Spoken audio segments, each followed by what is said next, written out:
The Nazi regime, infamous for its brutality and genocidal ideology, was also deeply fascinated by the supernatural. This dark chapter in history is not just about the horrors of war and the Holocaust, but also about the eerie and often bizarre obsession with mystical and otherworldly forces that permeated the highest echelons of the Nazi leadership. This fascination, often shrouded in secrecy, permeated various levels of Nazi ideology and practice. The Nazis believed that by tapping into these supernatural forces, they could gain an edge over their enemies and secure their vision of a 1,000-year Reich. This belief was not just a fringe element, but was integrated into their core strategies and operations. From ancient myths and occult practices to the pursuit of paranormal powers, the Nazis sought to harness the unknown for their own sinister purposes.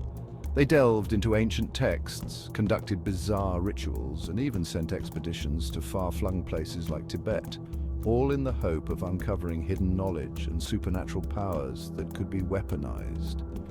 This exploration into the Nazi obsession with the supernatural will delve into the historical context, key figures, and the chilling implications of this fascination. Heinrich Himmler, one of Hitler's closest associates, was particularly obsessed with the occult. He established the Ahnennerbe, an institute dedicated to researching the ancestral heritage and mystical traditions of the Aryan race. It will shed light on the ways in which the Nazis attempted to use the occult to legitimize their ideology, justify their atrocities, and ultimately fuel their quest for world domination. They believed that by aligning themselves with these supernatural forces, they could create a new world order based on their twisted ideals. This included the use of symbols like the swastika, which they believed held ancient mystical power.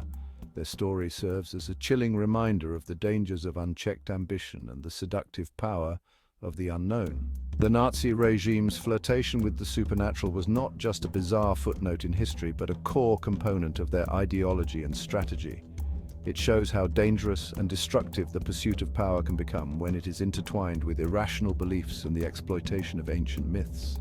This dark chapter in history underscores the importance of vigilance and the need to confront and debunk such dangerous ideologies before they can take root and cause untold suffering. The Nazis sought to replace traditional Christian beliefs with a new, racially charged spirituality rooted in ancient paganism and Nordic mythology. They believed that these ancient traditions held the key to unlocking the true potential of the Aryan race. This fascination manifested in the revival of ancient Germanic rituals, the adoption of runic symbols, and the glorification of Norse gods and heroes. This romanticized vision of a pre-Christian, racially pure past served as a powerful propaganda tool. It helped to foster a sense of national identity and purpose, while simultaneously demonizing and othering those deemed outside of this mythical Aryan community. The Nazis appropriated these ancient symbols and beliefs, twisting them to fit their own hateful ideology. Heinrich Himmler, the architect of the Holocaust and one of the most powerful figures in Nazi Germany, was deeply interested in the occult. His fascination with mystical and esoteric traditions was not just a personal hobby, but a driving force behind many of his actions and policies within the Nazi regime. He spearheaded the Ahnennerbe, a research institute tasked with proving the superiority of the Aryan race and uncovering ancient artifacts and knowledge. The Ahnennerbe was more than just a scientific endeavor, it was a tool for ideological warfare, aiming to rewrite history in favor of Nazi beliefs.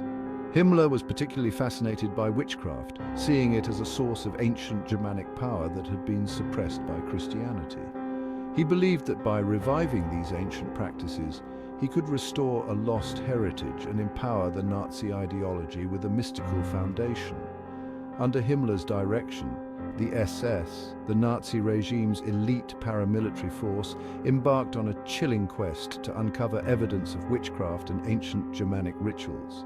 This quest was not merely academic, it was intertwined with the SS's brutal enforcement of Nazi policies and their quest for racial purity.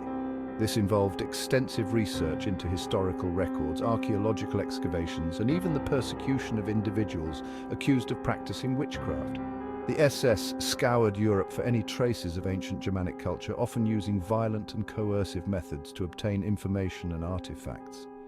Himmler's obsession with the occult, combined with his ruthless ambition, had a devastating impact on countless lives.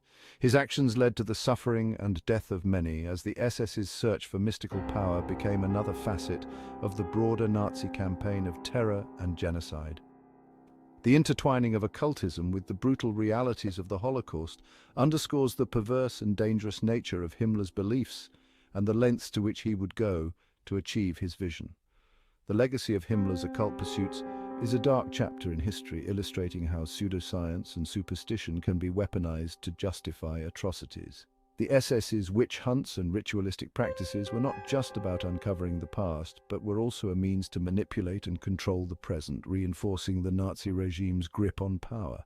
Today, historians continue to study this eerie aspect of the Nazi regime, uncovering the depths of its leaders' delusions and the tragic consequences of their actions.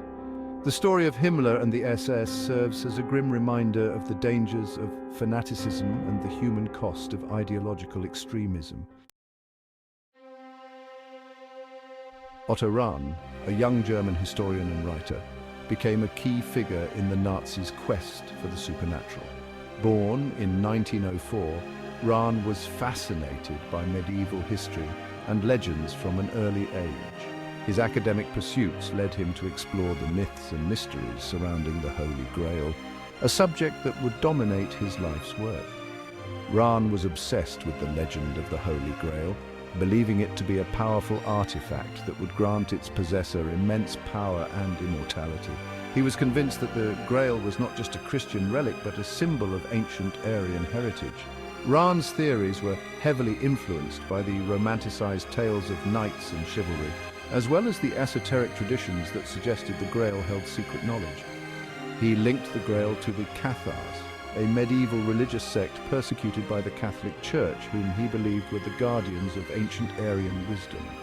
The Cathars, who were based in the Languedoc region of France, were known for their dualistic beliefs and were brutally suppressed during the Albigensian Crusade. Rahn theorized that the Cathars had hidden the Grail in one of their mountain strongholds, such as the fortress of Montsegur. Rahn's research and writings, particularly his book Crusade Against the Grail, caught the attention of Himmler. Published in 1933, the book detailed Rahn's journey through the Pyrenees in search of the Grail and his encounters with the remnants of Cathar culture.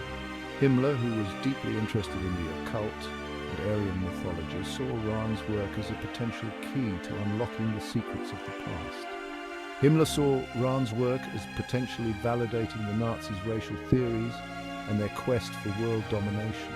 The Nazi ideology was built on the belief in a superior Aryan race, and any historical evidence that could support this narrative was eagerly sought after. Rahn's association with the Cathars and the Grail was seen as a way to legitimize the Nazis' claims of ancient Aryan supremacy. Rahn was recruited into the SS and tasked with continuing his research. Despite his initial reluctance, Rahn accepted the position, hoping it would provide him with the resources and support needed to further his studies. However, his time with the SS was fraught with tension, as he struggled to reconcile his academic integrity with the demands of the Nazi regime. However, his association with the Nazis ultimately proved to be his downfall, and his life ended tragically under mysterious circumstances. In 1939, Rahn was found dead in the Tyrolean Alps, officially reported as a suicide. Some speculate that he was murdered by the SS for failing to produce the results they desired, while others believe he took his own life to escape the oppressive environment. Rahn's tragic end serves as a stark reminder of the dangers of intertwining scholarly pursuits with political agendas.